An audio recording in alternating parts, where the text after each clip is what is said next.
All right, folks, what's happening? Thanks for tuning in the Wheel Fix It team. Hey, that's all you guys out here. We do a lot of things. We fix the cars and we try to save America. uh, One person at a time. All right, so here we go. Let me flip the camera around. I'll show you what we're working. Of course, you know, this is an '09 Honda, and we're going to be changing out the wheel bearing, which is a press-in. And I've got to save that hub because nobody has the hub. Hopefully that thing's not messed up. We're gonna find out, guys. So we're in it a little bit here. We removed this to give me, did that first so that I could turn that in so I could get the bolts off. I'm gonna take the caliper off and hang it up there. I'm gonna take the bracket off separate. I'm gonna make sure these pins are free, grease them if necessary, and yeah, and then we'll rock and roll with it. These bolts or screws, I'm sorry, these screws, I'm going to use a center punch or a punch with a flat head on it. And this is not the punch I'm going to be using, but I'm going to hit right there. I'm going to take a hammer and I'm going to hit right there. I'm going to give it a couple good whacks here and right there. And those screws are going to come out with very, very minimal effort after I do that. They're not going to be hard. You don't have to like try to get some special kind of driver bit that breaks. I broke them. So that's my trick for that, and we got to get the whole spindle out, the whole piece out, so I can put it in the press to press all the new stuff back together. So anyhow, here we go, guys.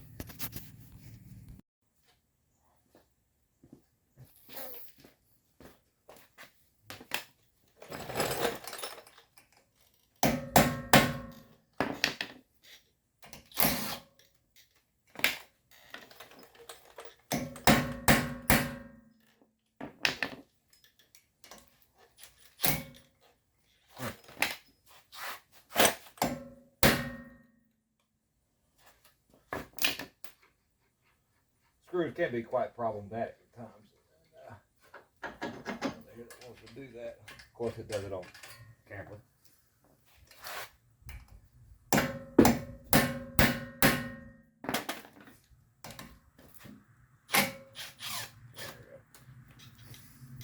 This little thing here works really good.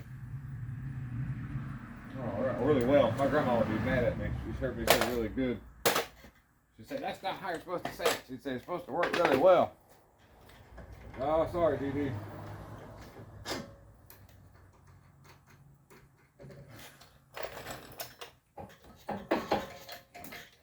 My grandma hit you over the head with a wooden spoon. Wouldn't think twice about it if you got out of line.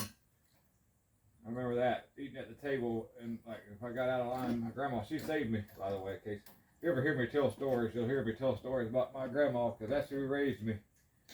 She saved me from a bad situation growing up. I'll put it to you like that right there.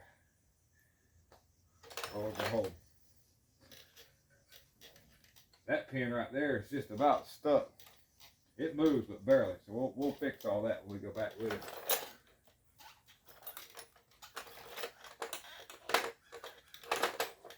Yeah.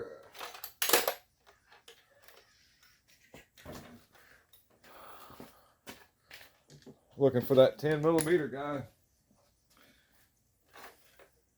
Get that shortly. Let's zip this mounting bracket off that holds the caliper on.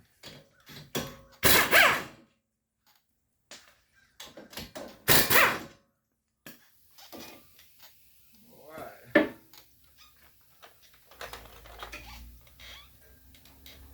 This has a hole for jacking bolts where you can thread them in there and actually press the caliper right off of there without beating everything to death.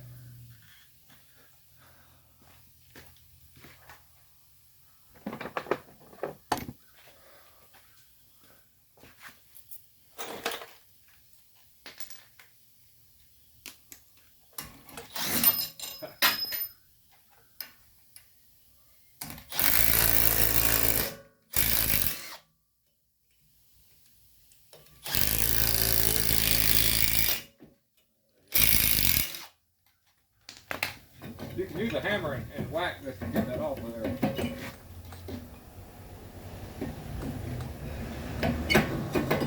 These bolts work really well. It saves you from accidentally hitting one of the studs, messing it up. Then I gotta reuse this whole thing. Now, I don't know if I can get this thing to do like I want to or not, but we're going to try. Hook the slide hammer to this and try to pull this hub out without hitting it from the back side. I don't know if I'll have any luck or not. This thing usually just hurts my hand a lot. It really does.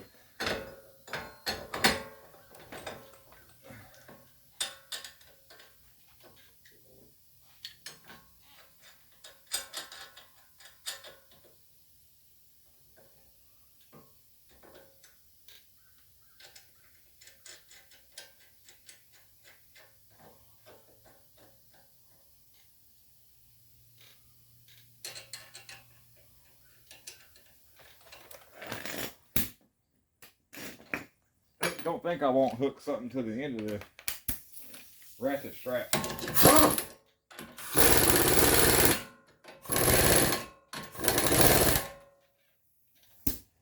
See how hard it is.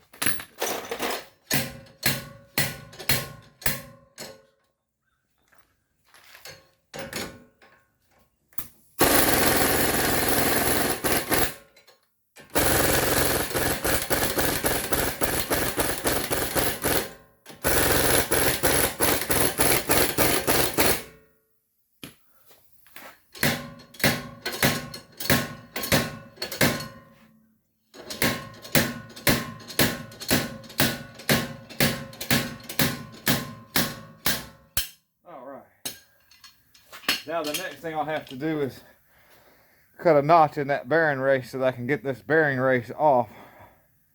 It looks like I can reuse that, hopefully. Yeah.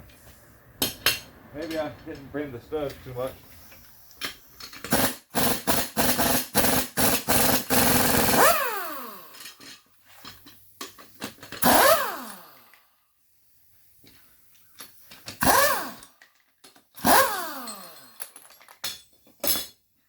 I'll hammer that back flat. And I knew that I had to pull this so that stud pulled a little bit sideways. But I think we're doable here.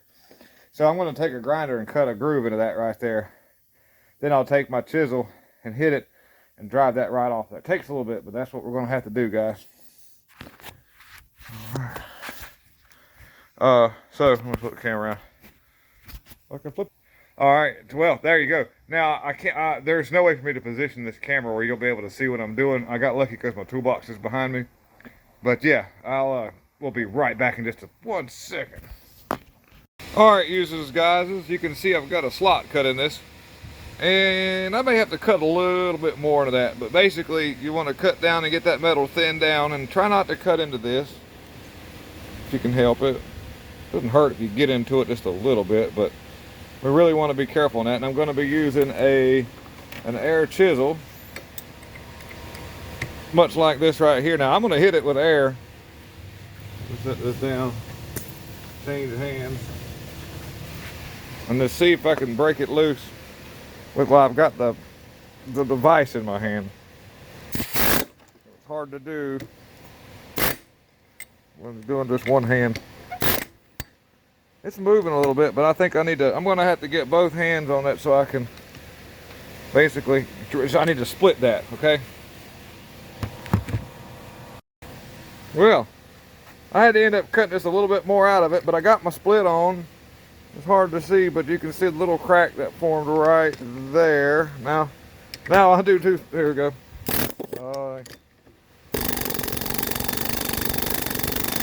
Yeah. I hadn't done so much with one hand since I was 13 years old. Wink, wink. So that gets our race off of this hub that we've got to reuse, and we didn't cut into it. We're looking really, really good. And basically, I'll just wipe this off. We won't even emery cloth it. I don't want to change the diameter to this at all because it's a big deal. Yeah. All right. So, yeah. I'll get the rest of that spindle off that's on the car. We'll walk in here. I just want to see how well I can salvage that part, which we did. Now, fortunately, on our side, we have bolts, much like I just did a video on a Toyota. This ball joint bolts in, man. That's really nice. And I'm just going to loop that hole there, pull down, that way it gets the the control arm out of the way. These two big bolts here. Chrysler and older vehicles were real notorious for using an eccentric bolt to set the caster of the wheels, and these don't. They just bolts go straight through, so that's real nice. You're not going to get, you may change the alignment a small teeny weeny bit, but not like you would if you didn't mark those eccentric bolts and give them one good turn and no way to look at anything after that happened. So yeah, we don't have to do much here. It doesn't just get it taken apart and in pressing this bearing out. And it depends on, I may pull this dust cover off because it sure is nice having it out of the way. You don't bend it up and it doesn't make a problem later when you put it back together. So I'll probably just go through the extra step of doing that.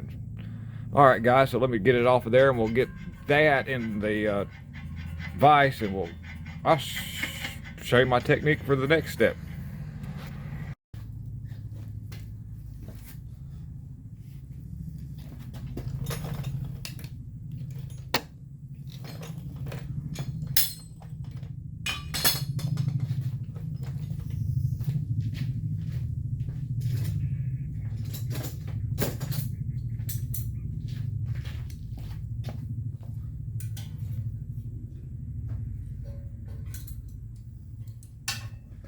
Yep, I'm using pliers on the screw, guys.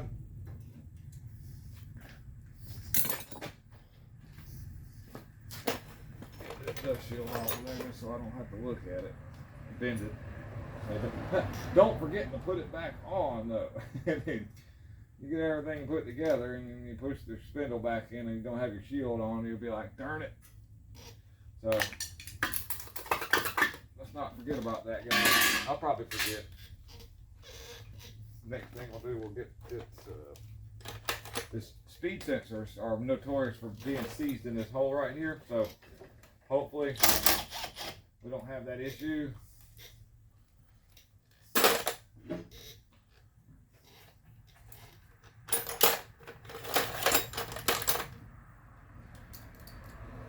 I know.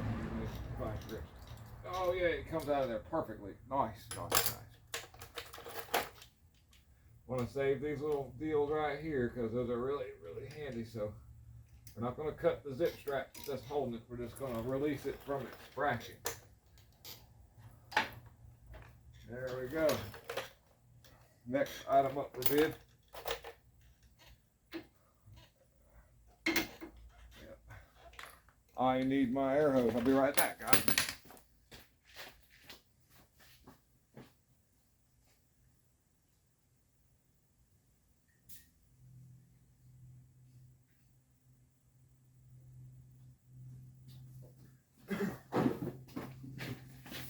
All right. 17mm wrench too, which I believe I have under my cart. We're good to go. There.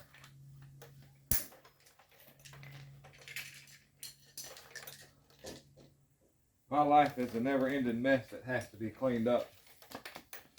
Tools, dirt, grease, it's everywhere.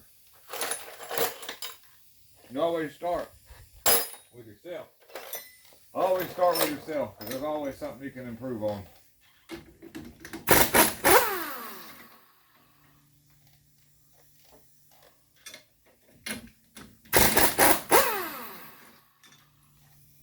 Nice is they mounted the tie rod connector onto the strut instead of on the control arm, which means that's less I got to do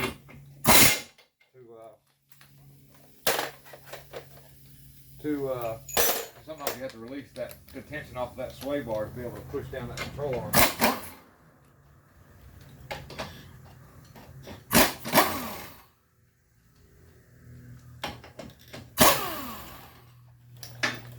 Yeah, look at that right there, like butter.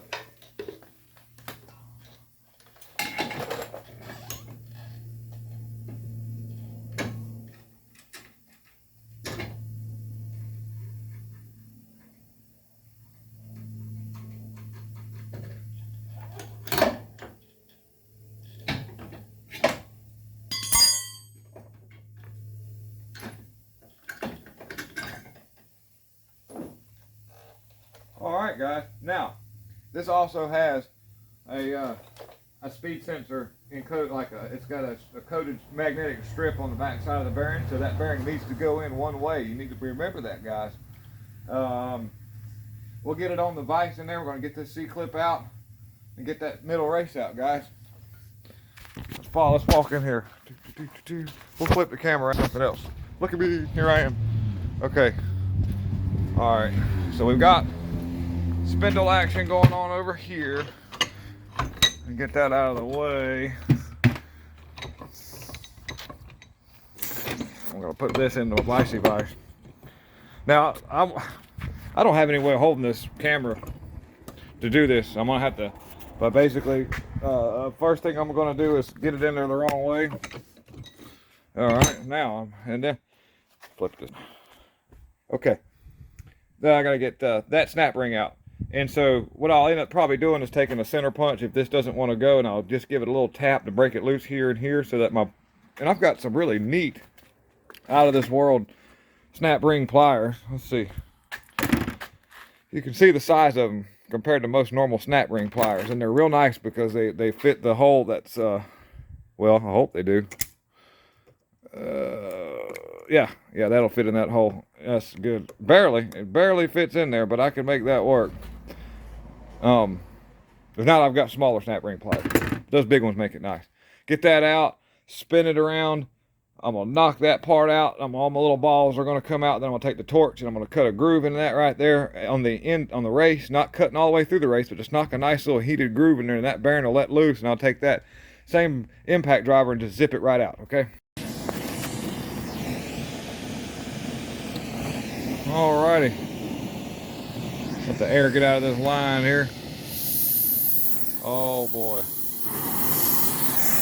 Getting there.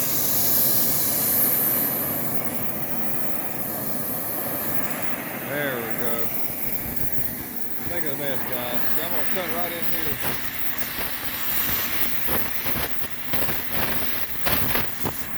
I'll burn off a little bit of rubber.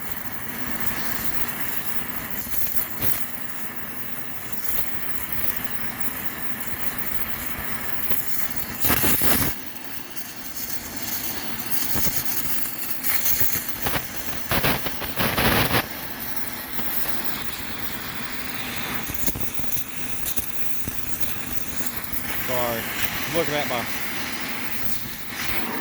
put oils up here. I'm going to turn this up a little bit more.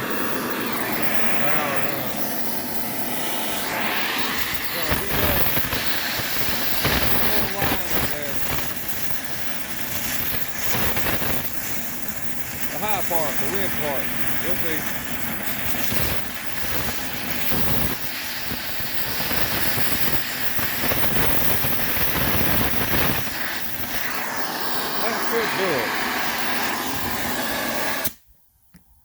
That should do it. All right, I'm with my fingers in the way. Just bear with me for 1 second. That way we don't have to stop this. We're gonna Bob Ross talk while I hook up some stuff here. All right, now my goal is I'm gonna take this center, do my flotty. I'm gonna just push the center right out.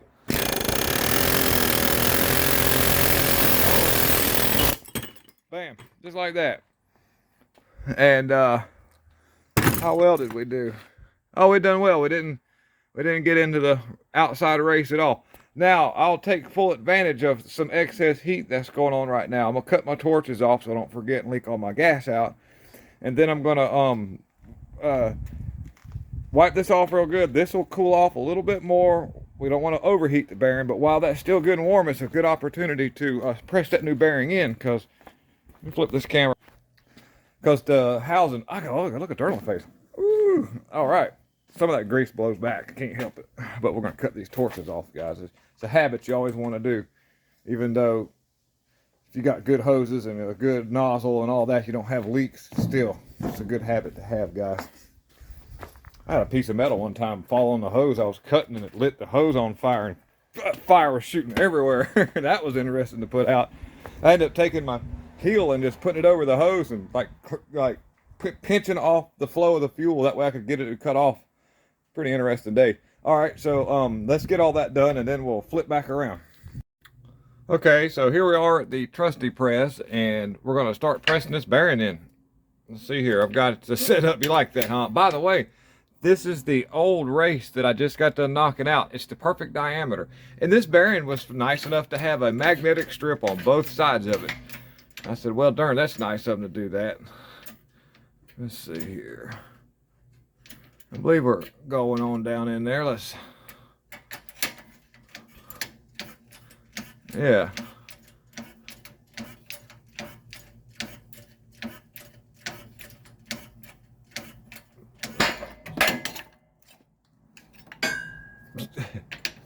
All right.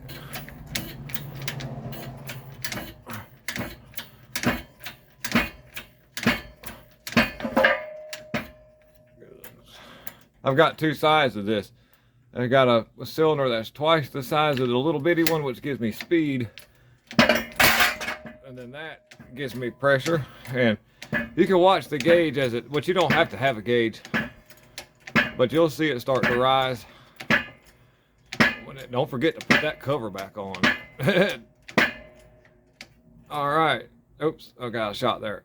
You see it starting to ease on up. That means that I'm getting pretty much bottomed out. We'll give us a nice little tap all around on stuff to make sure everything. And if you look, you'll see the needle went down just a little bit. It settled in a little bit there, didn't it, guys? We'll go back up a little bit, see where it's at 5.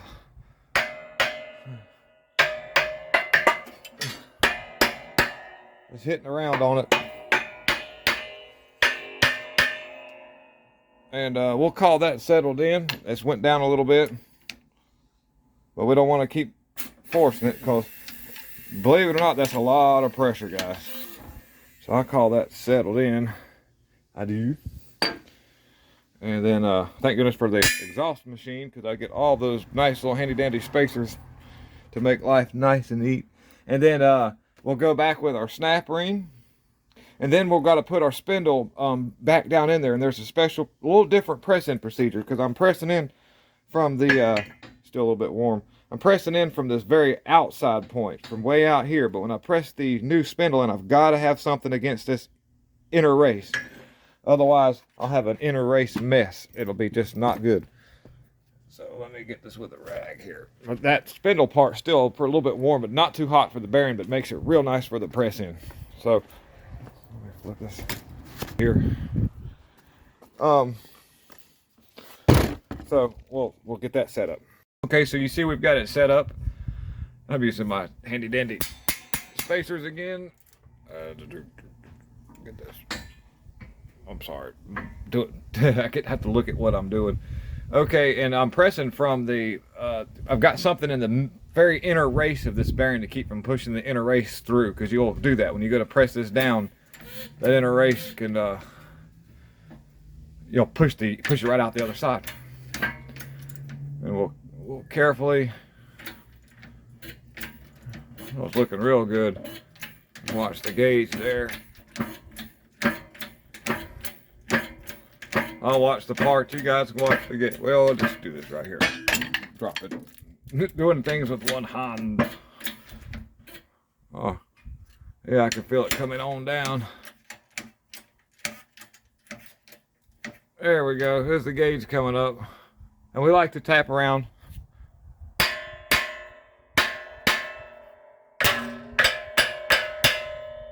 And it moved down a little bit. Yeah, good stuff. Yeah, settle that thing right on in there. All right, guys, let me get everything back. Now I like to leave my cylinders fully pushed in, because when they're not pushed in all the way, that there's part of the cylinder exposed, which can lead to moisture on these round parts and kind of cuts on your little old seals. So I always try to make that a point to leave this all the way up and leave that all the way up.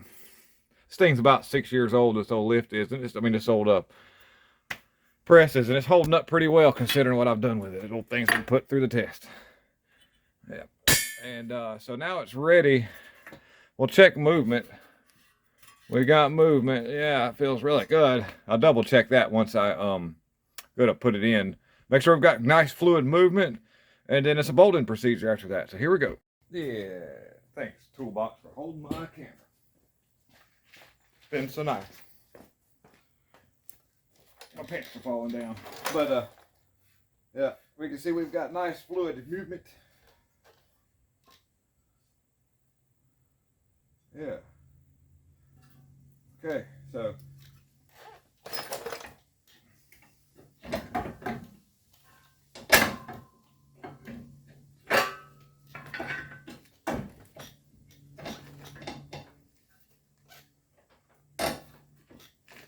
Gotta get the axle in there.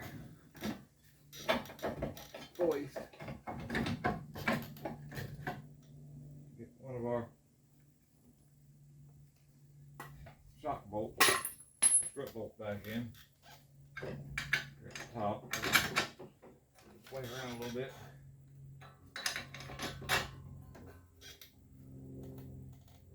Some nuts on it right there.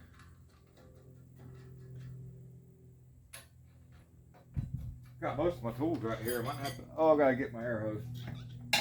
Got everything right here. We can see how quickly I can put this thing together, but I'm gonna have to take the long trip to the other stall to get my air hose. I always like to relock tight that old bolt. Relock tight. But I'll tell you what I'll do. I'll wait till last minute because Loctite hardens up pretty quick, guys. So that'll be the last thing to go on. That way I don't have half hard Loctite slinging out of the place. Grab my air hose now.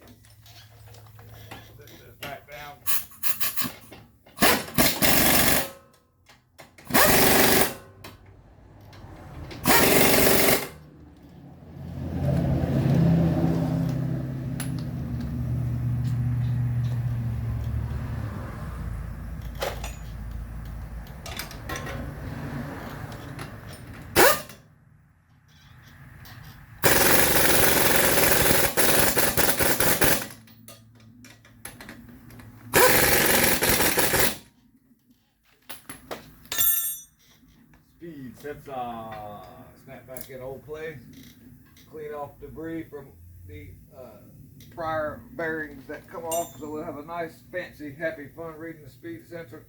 I've seen that be a problem with speed sensors more than I have the speed sensor. It'll get gooped up with gunk. Then after that, it's all messed up.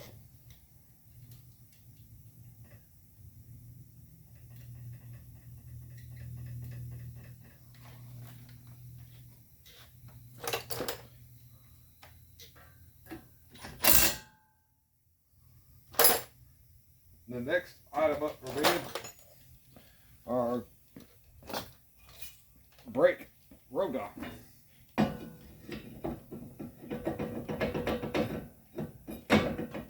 Oh yeah, I forgot about that. I wobbled out some of the studs on there, so I'll have to pull that one back straight. I don't know if you guys remember that or not, but when I was doing that video, doing it earlier, I had to use my slide hammer. Normally I replace that spindle and driving it out on the backside damages them really badly, so this was the lesser of the two evils to go that route, which it won't be any problem. I'll tighten the wheel down. That stud will go right back straight. Just had to go that route.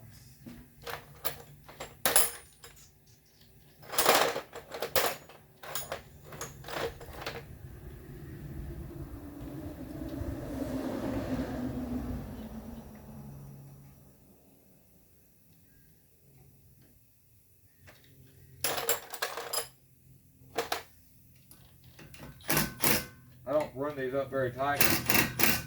They don't have much of a job, but I do like to get them back off when I want to work on it. So if you over tighten this one, you'll be drilling on them.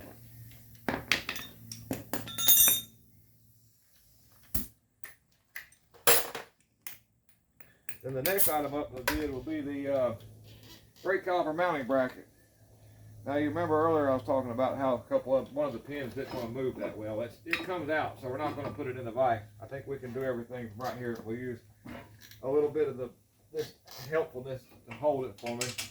We'll just run a bolt in it. We won't tighten it down yet. Make sure we can get the pin all the way out. Hope you can hear me okay.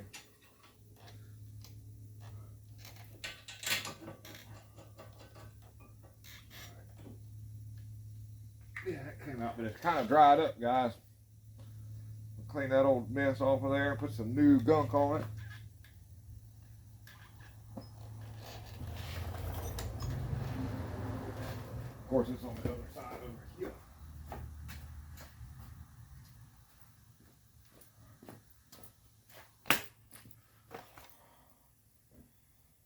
And it's the trick of this is not to put too much on the end of it, because this thing actually seals up pretty good, and you'll have one heck of a time trying to get this pin back in there if you put it on the end, because that stuff it'll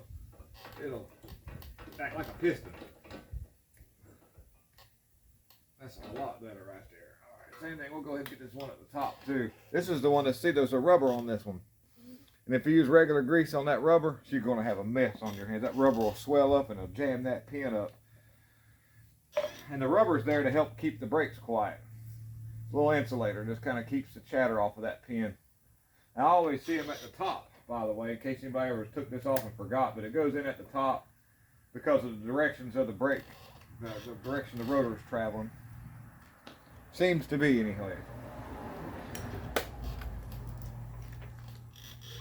I like to keep the brake pads in there to keep my little shims from falling out.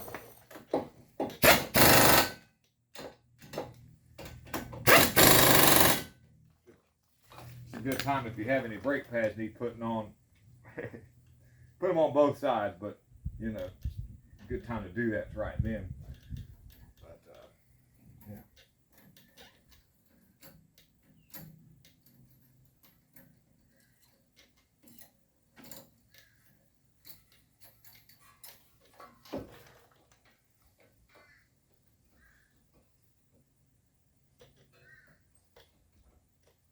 Trick is to putting that back on, catching your wheel shield on the pad.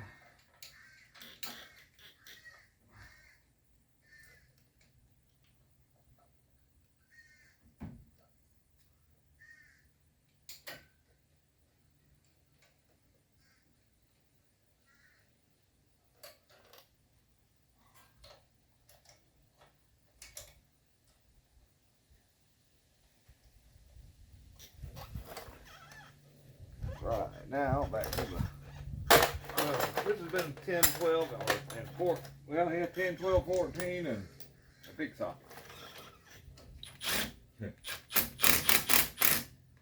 Here's my,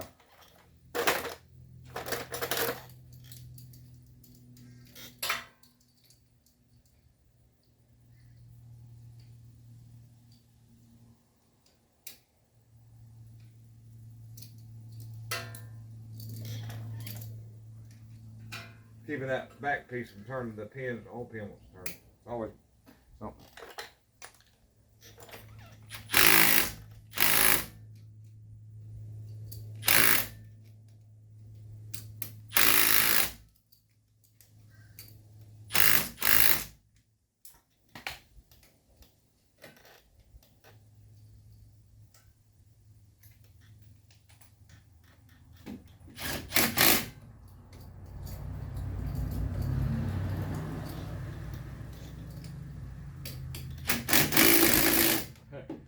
Bad that the brake part takes longer than the rest of the whole thing. And always want to make sure you get your wire out from in here. Don't leave it in there. Customer will hear something later and fuss at you. Yeah, let's get stuff right there. Double check the caliper mount there. Pins. Check this heat shield and always make sure you're not touching your rotor, because it can get, you won't do anything to it and somehow the rotor, I mean the heat shield will get all over this thing.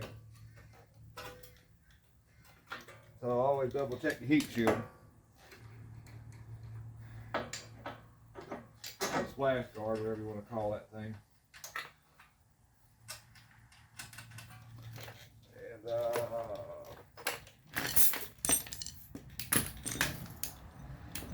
need 5 air hoses, nothing like that.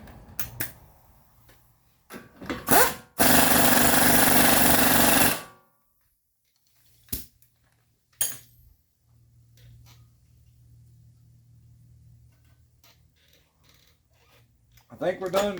Oh, we gotta tighten up our nut. We're almost there. We're getting ahead of ourselves. Yeah. That'll be our last maneuver.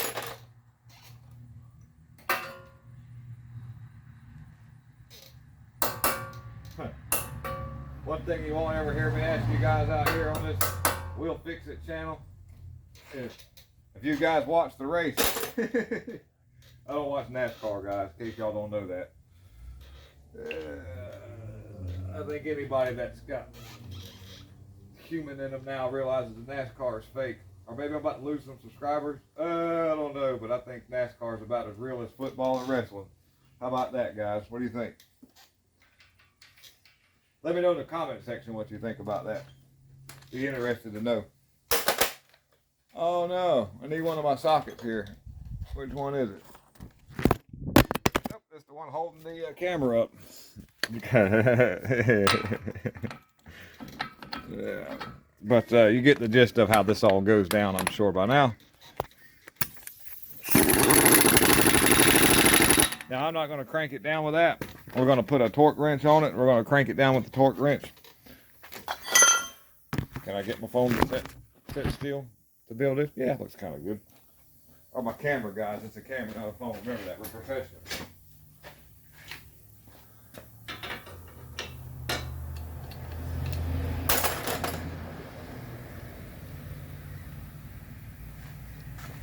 We're going to set this thing at 180.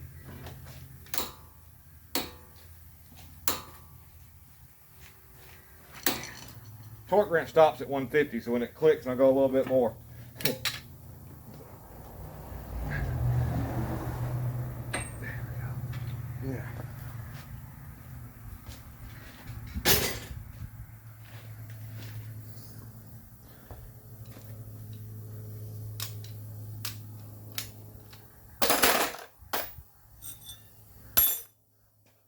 Then we'll put us another little dingy ding in the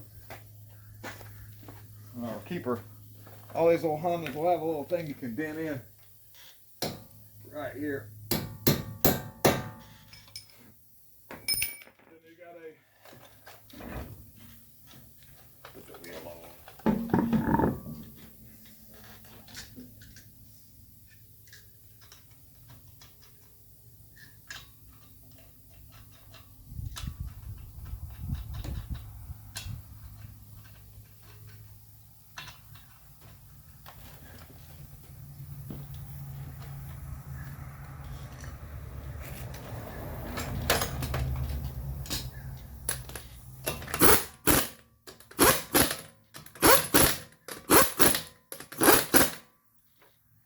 We'll let it down and give it the old torque-a-roo with the torque wrench, not at 150.